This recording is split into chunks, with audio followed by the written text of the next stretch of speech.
स्वर्गवासी माँ ने दिए जादुई लंबे बाल।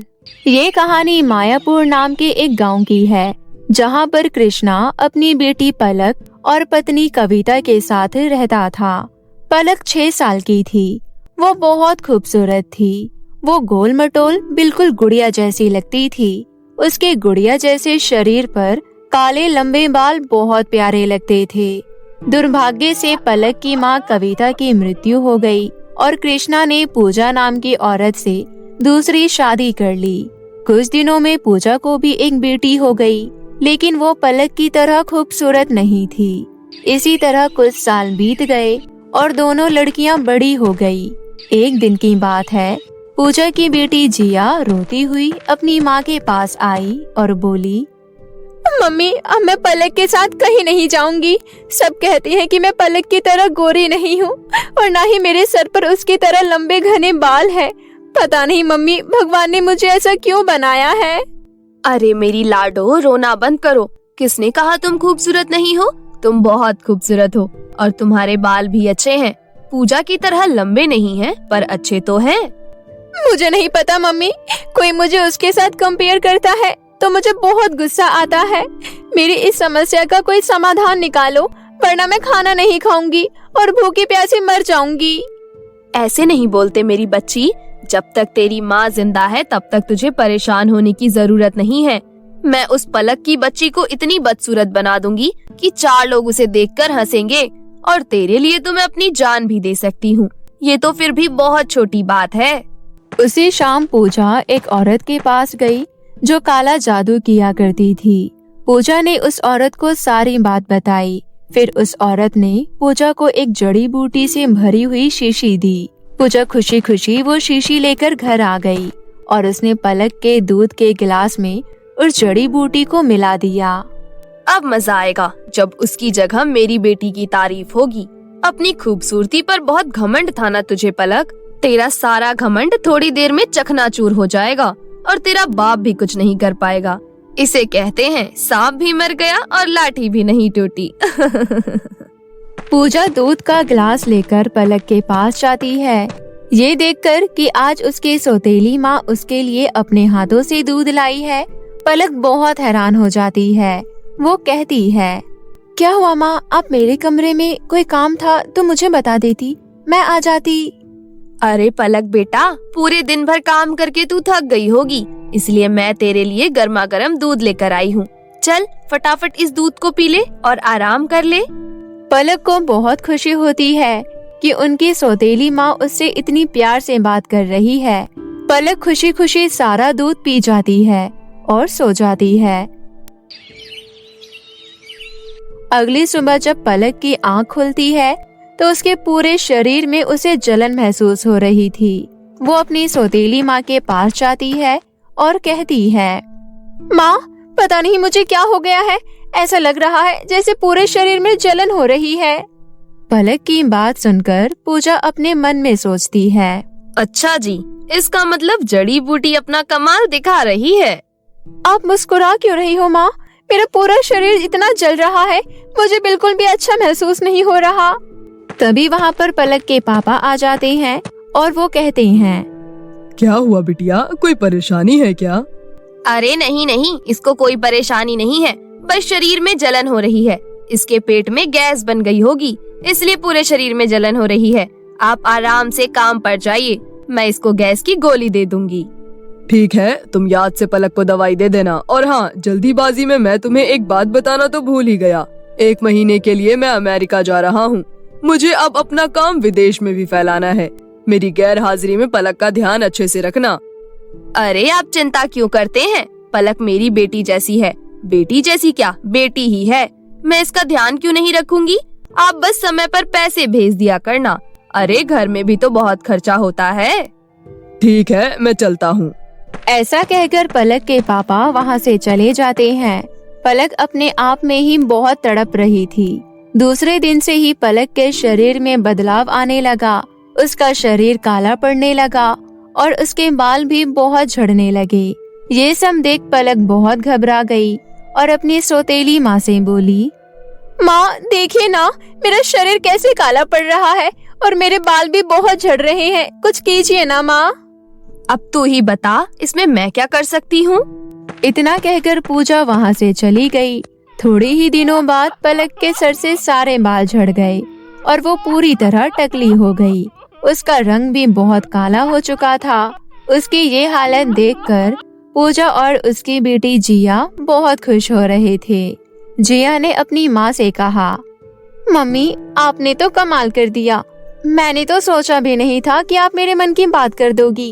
अब अच्छा है, अब इसके साथ मैं कहीं भी जाऊंगी तो लोग मेरी तारीफ करेंगे। हाँ मेरी बच्ची, तुमने बिल्कुल सही कहा। दोनों इसी तरह बहुत खुश हो रहे थे। कुछ समय बीत गया। एक दिन पूजा के पास उसकी भतीजी की शादी का कार्ड आया। शादी वाले दिन पूजा अपनी दोनों बेटियों को लेकर शादी में गई। वहाँ पर बहुत सारे मेहमान आए हुए थे। सभी हैरान होकर पलक को देखने लगे और जोर जोर से हंसने लगे और कुछ औरतें तो उसको देखकर बातें बनाने लगी। हाय देखो तो जरा, शादी में कैसा नमूना आई है। बाप रे बाप, कितनी बुरी लग रही है। बिल्कुल चुड़ैल की तरह लग रही है। इसके सर पर तो बाल भी नहीं है। लगता है किसी बीमारी के कारण ऐसी हो गई है। जब ऐसा हाल है तो घर में रहना चाहिए था। जरूरी थोड़ी ना है हर फंक्शन में जाकर घुसने की। ऐसा लग रहा है जैसे कोयले की खान से निकल कर आई है। जब घर वाले जानते थे कि ये इतनी बुरी दिखती है तो क्या जरूरत थी इसे शादी में लाने की। सारी पार्टी का मजा किरकिरा कर दिया। ये सारी बातें सुनकर जिया की खुशी का तो कोई ठिकाना ही नहीं था, क्योंकि अब सब उसे सुंदर बता रहे थे। पलक की इंसल्ट देखकर उसे बहुत मजा आ रहा था। शादी के बाद जब सारे घर आ जाते हैं तो जिया अपनी मम्मी से कहती है, आपको पता है मम्मी, आज मुझे बहुत मजा आया। बहुत इतराती थी, अब पता चलेगा कि लोग जब बदसूरत बताते हैं तो कितना बुरा लगता है। दूसरी तरफ पलक अपने कमरे में बैठकर बहुत रो रही थी और खुद से ही कह रही थी, लोगों ने मेरा कितना मजाक बनाया। मुझे शादी में नहीं जाना चाहिए था। पता नहीं मुझे क्या हो गया है। क्या सच में मुझे कोई बीमारी हो गई है? हे भगवान, इतना अत्याचार मत करो मेरे साथ। पलक को क्या पता था कि उसके ऊपर काला जादू किया हुआ जड़ी बूटी का असर है। धीरे धीरे पलक की हालत और खराब होने लगी। इसलिए दवाई लेने के लिए वो एक सरकारी क्लिनिक में पहुंची। वहाँ बैठे सारे मरीज पलक का मजाक बनाने लगे और बच्चे पलक से डरने लगे। एक मरीज बोला, अरे यार, इस लड़की को देख कितनी अजीब लग रही है। हाँ यार, सच में मैंने तो आज तक इतनी बदसूरत लड़की नहीं देखी। वहाँ बैठे और भी लोग उसका इसी तरह मजाक बनाने लगे। लोगों की बातें सुनने के अलावा पलक और कर भी क्या सकती थी। वो बिना दवा लिए घर लौट आई और सारा दिन अपने कमरे में बंद होकर रोती रही। घर का सारा काम तो वही किया करती थी। दूसरे दिन बुखार की वजह से वो उठ नहीं पाई, इसलिए कोई भी काम नहीं हुआ। जिया अपनी माँ से बोली, मम्मी भूख लगी है, सुबह का नाश्ता अभी तक नहीं बना। आप जरा उस पलक की बच्ची को देखकर तो आओ। जिया की ये बात सुनकर पूजा को बहुत जोर का गुस्सा आया। वो गुस्से में पलक के कमरे में गई और गुस्सा करते हुए बोली, दिन चढ़ गया है, तुझे अभी तक होश नहीं है कि घर का काम करना है, खाना बनाना है। अभी तक चादर तान कर सो रही है, बेशरम कहीं की। मैं क्या करूँ माँ, मुझे बहुत तेज बुखार है। मुझे उठने का बिल्कुल मन नहीं कर रहा। पूरे बदन में दर्द हो रहा है। इस बात पर तो पूजा को और भी ज्यादा गुस्सा आ गया। उसने पलक को एक लात मारी और पलक बिस्तर से जमीन पर आकर गिर गई। बहाने बनाना बंद कर और जल्दी से जाकर नाश्ता बना ले, समझी? नहीं माँ, आज मुझसे कोई काम नहीं होगा। मैं आज कोई काम नहीं कर पाऊंगी। मेरी तबीयत सच में ठीक नहीं है माँ। कल मोही, तू ऐसे नहीं मानेगी काली बंदरिया। चल, तुझे इस बुखार में घर से बाहर कर देती हूँ। जब काम ही नहीं करेगी तो इस घर में रहने का कोई मतलब नहीं बनता। ऐसा कहकर पूजा पलक को घर से बाहर निकाल देती है। पलक रोती हुई सड़क पर चली जा रही थी। अभी उसको अपने दुख का कोई ठिकाना नहीं था।